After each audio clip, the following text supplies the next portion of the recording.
बिस्मिल्लाहिर्रहमानिर्रहीम, अस्सलाम वालेकुम एंड गुड मॉर्निंग। मैं हूं समर अब्बास, आपको अपने डिजिटल चैनल पर खुशामदीद कहूँगा।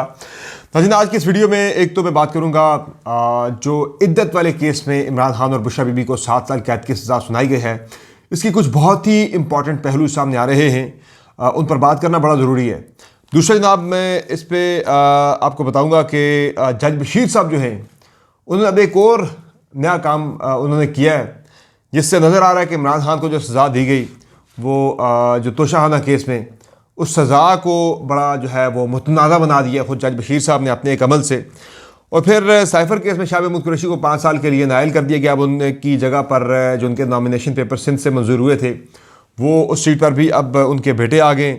और बाकी आयशा रजब अली, जिन्होंने मुस्लिम लीग नून की जानिब से टिकट अप्लाई किया था और टिकट नहीं मिला, अब उन्होंने जो है मुस्लिम लीग नून छोड़कर इस्तेकाम में पाकिस्तान पार्टी ज्वाइन कर ली है। और पाकिस्तान पीपल्स पार्टी के साथ एक बड़ा हादसा हो गया है।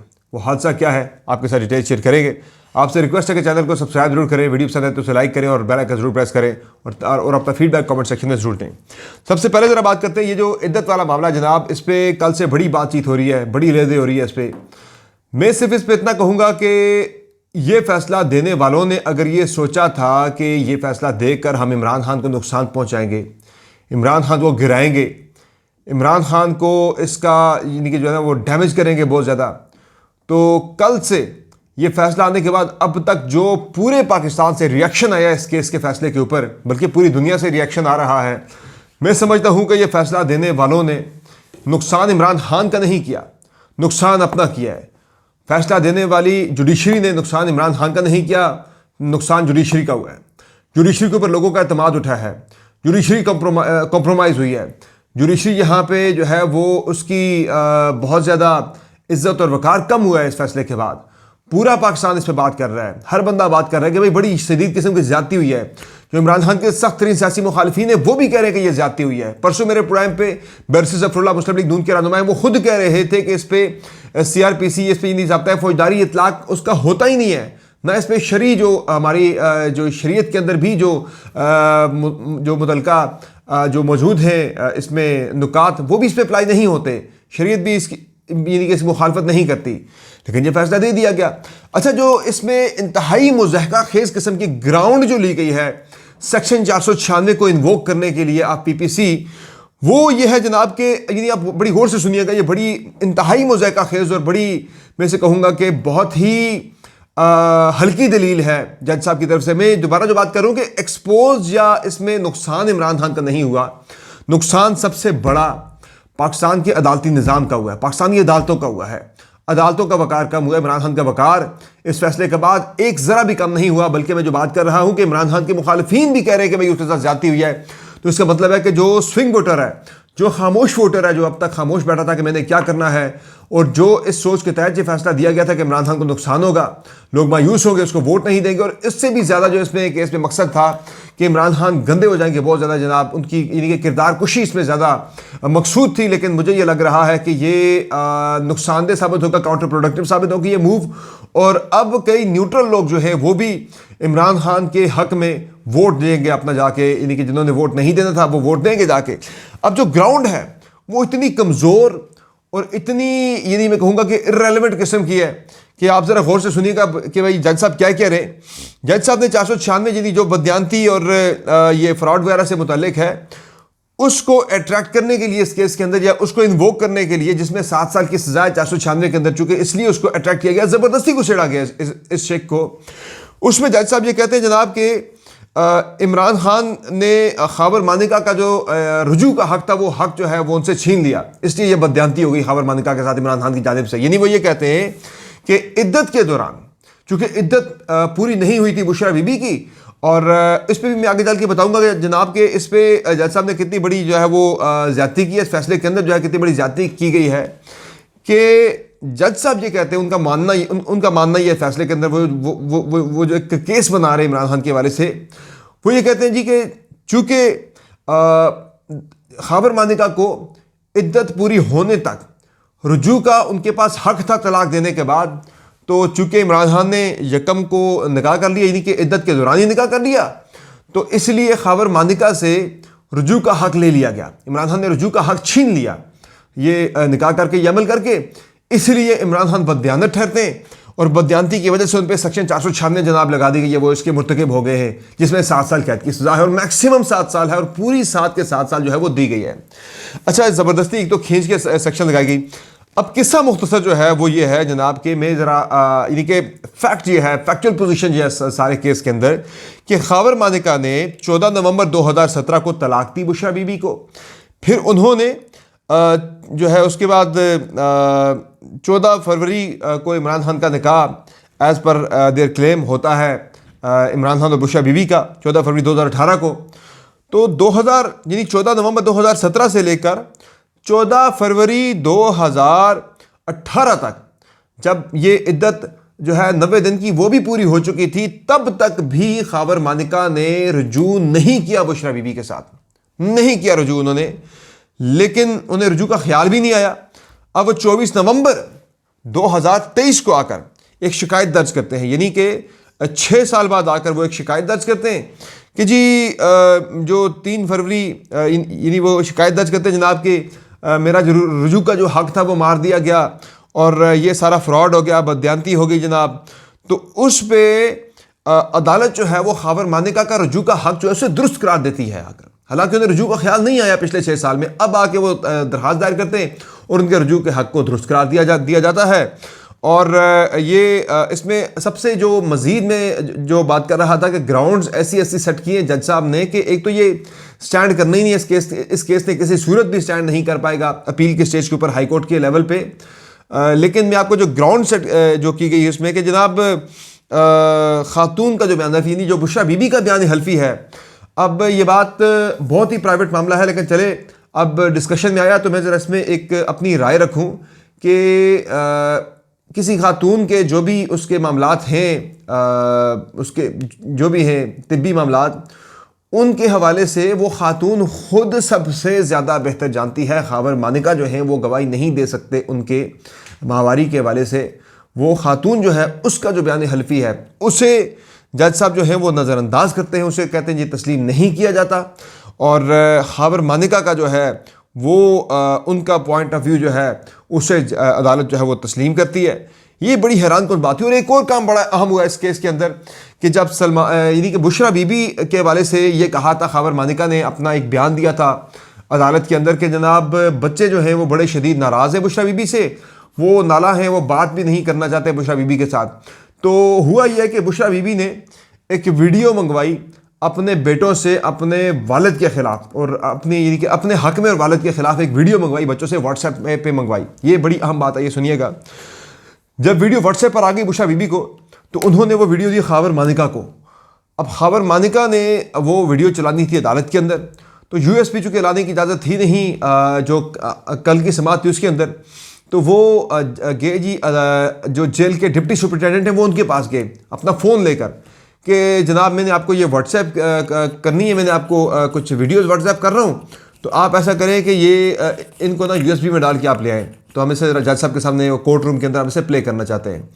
अच्छा, वो व्हाट्सएप कर दी सलमान अकरम राजा ने जज साहब को। वो करके जब वापस आए तो जज साहब ने ऐसा किया कि फौरी तौर जज साहब नहीं, जो अपना जेल के डिप्टी सुपरिटेंडेंट थे, डिप्टी सुपरिटेंडेंट साहब ने जनाब कमाल और शारिया की, उन्होंने फौरी तौर पर अपना व्हाट्सएप का अकाउंट डिलीट कर दिया और आकर कहते हैं मेरे पास तो व्हाट्सएप है ही नहीं, आपने मुझे किस नंबर भेजी, मेरा तो व्हाट्सएप ही नहीं, मैं यूज़ ही नहीं करता व्हाट्सएप। यानी इस हद तक लोग चले गए। मैं वन सेकंड कहूँगा, सिर्फ जुडिशरी नहीं बल्कि पूरा निज़ाम नंगा हुआ है इस केस के अंदर। मकसद था कि इमरान खान को नंगा करेंगे, इमरान खान को गंदा करेंगे। मैं कहूँगा इमरान खान गंदा नहीं हुआ, आज पूरे पाकिस्तान की सिंपैथीज़ है इमरान खान और बुशरा बीबी के साथ, और नंगा हुआ है तो ये निज़ाम नंगा हुआ है, गंदा हुआ है तो ये निज़ाम गंदा हुआ है। कोई जो है इसमें इमरान खान को इसका कोई नुकसान नहीं हुआ। मैं समझता हूँ कि उनकी इज़्ज़त में मज़ीद इजाफा व इज़्ज़त उनकी कम नहीं हुई इस केस में। मकसद तो यही था कि इंटेंट तो यही था कि गंदा करेंगे, नंगा करेंगे। और वाक़तन इस तरह के केसेस के अंदर जो बहस होती है, जो जिरा होती है, वो इंतहाई जो है वो उसमें लोग जो हैं वो बहुत ही नामुनासिब साइड पे चले जाते हैं, बहुत ही नामुनासिब साइड पे जाके सवाल जवाब होते हैं। लेकिन यहाँ पे भी हुए, ज़ाहिर है एक ख़ातून के होते हुए इमरान खान की बीवी बैठी है, इमरान खान की बहनें बैठी हैं, उनके सामने किस तरह के सवाल हो रहे हैं जेल के अंदर, यानी उनकी बीवी के जो है वो माहवारी डिस्कस हो रही है। This was very very very unfortunate on part of the judiciary. On part of the system. पूरी दुनिया में इस पर बात हो रही है, तनकीद हो रही है। पाकिस्तान में मुझे नहीं लगता किसी भी जी शऊर बंदा कोई ऐसा रह गया हो, उलमा हो गए, बाकी लोग हो गए, वो सारे इसकी बड़ी शदीद अल्फाज में इसको इनके क्रिटिसाइज़ किया जा रहा है। इवन जो जहांगीर तरीन के बेटे अली तरीन, उन्होंने भी इसको क्रिटिसाइज़ किया है। मेहदी हसन जो कि इंटरनेशनल बहुत बड़े जर्नलिस्ट हैं जनाब, उन्होंने एक ट्वीट लिखा है। मेहदी हसन ने पाकिस्तान की सूरत हाल के हवाले से वो लिखते हैं कि what's happening to Imran Khan right now, जो इमरान खान के साथ हो रहा है, is both ridiculous and outrageous. ये इंतहाई यानी कि रिडिकुलस है, बेहुदा और आउटरेजियस है जनाब। और it makes Pakistan A laughing stock, यानी ये पाकिस्तान के लिए एक बहुत बड़ा जनाब जो है ये तमस्खर बन रहा है पाकिस्तान का, और to the rest of the world, पूरी दुनिया में पाकिस्तान का तमस्खर बन रहा है। And the fact that western countries are silent as such moves are made speaks volume about our leaders empty rhetoric about protecting democracy. तो ये उन्होंने बड़ा सख्त किस्म का एक जनाब ट्वीट लिखा पाकिस्तान के बारे में। और इसके अलावा भी बाकी भी दुनिया में जो पाकिस्तान में जो जी शऊर लोग हैं वो इस फैसले को शदीद क्रिटिसाइज़ कर रहे हैं। एक और चीज़ जो बहुत इंपॉर्टेंट फैक्टर है, जब ये बात हो रही है ना कि सिस्टम नंगा हुआ है सारा, मैं दोबारा इस बात पर बात करूँ, सिस्टम सारा नंगा हुआ है, उसमें आप ये देखें कि जज साहब ने फैसला सुनाया 3:33 पर। अनदर वेरी इंपॉर्टेंट पॉइंट, 3:33 पर जज साहब ने फैसला सुनाया। फिर जो है अपना 3:42 पर ये फैसला, चूँकि जेल में सिग्नल नहीं होते, मोबाइल नहीं होते साफियों के पास, वो बाहर आके रिपोर्ट करते हैं, तो उन्होंने जब तक ये रिपोर्ट किया टीवी चैनल्स के ऊपर, तकरीबन 9 मिनट बाद ये रिपोर्ट हुआ। 3:33 पे फैसला आता है, 3:21 पर, यानी फैसले से भी तकरीबन कोई तकरीबन 11 मिनट पहले, 12 मिनट पहले जो है जो सहाफ़ी हैं हसन अयूब साहब, वो चूँकि नून लीग के बहुत करीब हैं, तो वो जनाब ये कि ट्वीट करते हैं 496। अब 496 सेक्शन इन्वोक हुई है इमरान खान के खिलाफ, जिसके तहत 7 साल की सज़ा हुई है इमरान खान को। तो भाई हसन अयूब को ये कैसे पता लगा कि 496 के तहत हो रही है? तो चूँकि वो नून लीग के बहुत करीब हैं, तो इस पर पीटीआई ये कह रही है कि इसीलिए तो पीटीआई वाले कहते हैं कि हम तो कह रहे हैं कि ये लंदन प्लान के तहत सब कुछ हो रहा है, कि नून लीग को कैसे पता, नून लीग से जुड़े लोगों को कैसे पता जनाब कि 496 वो हो रही है इमरान खान के खिलाफ, उसके तहत 7 साल की सज़ा होने जा रही है।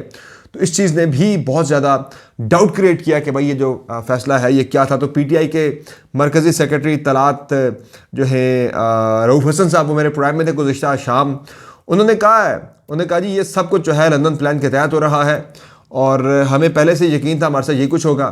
हमें बिल्कुल जो है वो कोई ताज्जुब या कोई हैरानगी नहीं हुई इन फैसलों के ऊपर, जो ये इद्दत वाला फैसला इसके ऊपर वो कह रहे हैं, हमें कोई हैरानगी नहीं हुई, क्योंकि हमें पता था ये सब कुछ हमारे साथ होना है। बाकी जो वादा आप गवाह बने अजमल साबर साहब, चक्री चकबेली खान से शेख रशीद के ख़िलाफ़ 9 मई के वाक़यात के अंदर, उस पर रऊफ़ हसन साहब ने ये बयान दिया। वो कह रहे हैं कि हम अजमल साबर का जो टिकट है कौमी असम्बली का, उसे हम कंसिडर करेंगे। टिकट तो नहीं है, वो नॉमिनेशन है पाकिस्तान तहरीक इंसाफ की। वो कह रहे हैं कि हम अपनी सपोर्ट उनसे विड्रॉ करेंगे। इसके अलावा जनाब जो ख़बर वो ये है कि तीनों केसेस जो है इमरान खान के ख़िलाफ़ आए हैं पिछले एक हफ़्ते के अंदर, इन तीनों केसेस में इमरान खान की जो यानी साइफ़र केस है, तोशाखाना केस है और इद्दत वाला केस है, तीनों में इमरान खान की जो अपीलें हैं वो अगले हफ्ते इस्लामाबाद हाई कोर्ट में दायर हो जाएंगी। और फिर जनाब जो मामला है बहुत इंपॉर्टेंट, वो यानी जब हम सज़ाओं की बात कर रहे हैं तो उसमें आपको बहुत सारी ऐसी चीज़ें नज़र आती हैं जनाब, ऐसे फैक्ट सामने आ रहे हैं कि जिससे खुद ही बंदा अंदाज़ा लगा लेता है कि ये फ़ैसले किस तरह से आए। जज बशीर साहब जो हैं, जिन्होंने इमरान खान साहब को सज़ा दी थी 31 तारीख को, उन्होंने 21 जनवरी को छुट्टी की दरख्वास्त दी थी कि जी मेरी जो है मुझे रुख्सत दी जाए, मुझे मेडिकल लीव दी जाए, मेरी सेहत ख़राब है। 4-5 बीमारियाँ भी उन्होंने गिनवा दी थी, तो कहते कि मैं बीमार हूँ। और उसके बाद फिर ये हुआ कि 27 तारीख को, यानी 6 दिन बाद ही अचानक से उनकी तबीयत बिल्कुल ठीक हो गई, और उन्होंने 4 दिन के अंदर अंदर मैराथन उन्होंने समातें चला के इमरान खान को सज़ा सुनाई। और सज़ा सुनाने के बाद जो जज बशीर साहब हैं, अब उन्होंने जो है 3 तारीख को फिर से, यानी 3 फरवरी को उन्होंने एक और दरख्वास्त दे दी है कि जनाब मुझे दोबारा से जो है मुझे जाना है मेडिकल लीव के ऊपर, मेरी सेहत फिर से ख़राब हो गई है। तो ये बड़ा मजाक है जनाब। इसके अलावा यानी कि वो ये कह रहे हैं कि मुझे मेरी रिटायरमेंट तक मुझे छुट्टी दी जाए, मेडिकल लीव दी जाए। रिटायरमेंट उनकी 14 मार्च को है। अच्छा, फिर जनाब जो मामला है साइफ़र केस वाला, उसमें शाह महमूद कुरैशी की 5 साल के लिए उन्हें इलेक्शन कमीशन ने नाअहल कर दिया है, और उनकी नाअहली की सूरत में अब जो उमर कोर्ट से गालिबन जो है सिंध से इलेक्शन लड़ रहे शाह महमूद कुरैशी के नॉमिनेशन पेपर मंजूर हुए थे, यानी सिंध से मंजूर हो गए, पंजाब से मंजूर नहीं हुए, ये भी एक बड़ा अजीब मामला था। तो अब उनकी जगह पे उनके बेटे ज़ैन कुरैशी वहाँ से इलेक्शन कॉन्टेस्ट कर रहे हैं। फिर जनाब आयशा रजब अली, जिन्होंने जो मुस्लिम लीग नून की साबका MNA थी, इनको टिकट नहीं मिला नून लीग की जानिब से, तो इन्होंने टिकट जहाँ से इनके देवर को मिला है, अली गौहर बलोच को, ये रजब अली के भाई हैं। तो यहाँ से ये हुआ जनाब कि अब आयशा रजब अली ने पहले तो PTI के कैंडिडेट की सपोर्ट का ऐलान किया था अपने हल्के के अंदर, लेकिन अब आयशा रजब अली ने जो है आज यानी गुज़श्ता रोज़ जो है उन्होंने पाकिस्तान मुस्लिम लीग नवाज़ को मुकम्मल तौर पर खैरबाद कहकर इस्तेकाम में पाकिस्तान पार्टी में ज्वाइनिंग हासिल कर ली है, इस्तेकाम पाकिस्तान पार्टी ज्वाइन कर ली है, और जहांगीर तरीन ने उनको पार्टी में बाज़ाब्ता वो गले में पहना के रुमाल उन्हें शामिल कर लिया है। फाइनली पाकिस्तान पीपल्स पार्टी के साथ बड़ा हादसा हुआ है, और इसमें सियासी हादसा कहूँगा कि इलेक्शन से ठीक 5 दिन पहले कराची के अंदर इतनी शदीद बारिश हुई, सर्दियों की बारिश हालांकि, जिसमें कराची की सड़कों पर पानी खड़ा हो गया, और ये पानी कराची की सड़कों पर नहीं खड़ा हुआ बल्कि ये पीपल्स पार्टी के अरमानों पर, पीपल्स पार्टी की कई उम्मीदों पर, पीपल्स पार्टी के प्लान्स के ऊपर पानी फिरा है। और इलेक्शन से 5 दिन पहले पीपल्स पार्टी वाज एक्सपेक्टिंग कराची से वो 8 के करीब सीटें लेंगे, तो आई फियर के इससे पीपल्स पार्टी को नुकसान हो सकता है। और वो पीपल्स पार्टी जो पिछले कई दिनों से जिसके चेयरमैन बिलावल भुट्टो ज़रदारी मियां नवाज शरीफ को मनाजरे के चैलेंजेस दे रहे थे, तो अब नून लीग के जानिब से बयान आ रहे हैं कि आए जनाब ज़रा कराची में जो सूरत हाल आए ज़रा मनाजरा करते हैं, इस पर ही मनाजरा कर लें हमारे साथ। तो ये बड़ा हादसा हुआ है, लेकिन ये कुदरती था मामला जनाब के, यानी कुदरत की तरफ से आके उनके ऊपर के दावे तो बड़े बड़े किए थे, लेकिन उनके अरमानों पर बारिश ने पानी फेर दिया, और कराची में पानी खड़ा होने से पाकिस्तान पीपल्स पार्टी के जो बड़े बड़े दावे थे कारकर्दगी को लेकर, वो सारे के सारे खाक में मिल गए, हवा में उड़ गए, ये पानी उन्हें बहा कर ले गया। तो ये आज की अपडेट से अपना बहुत ख्याल रखिएगा, इजाज़त दीजिए, अल्लाह हाफ़िज़।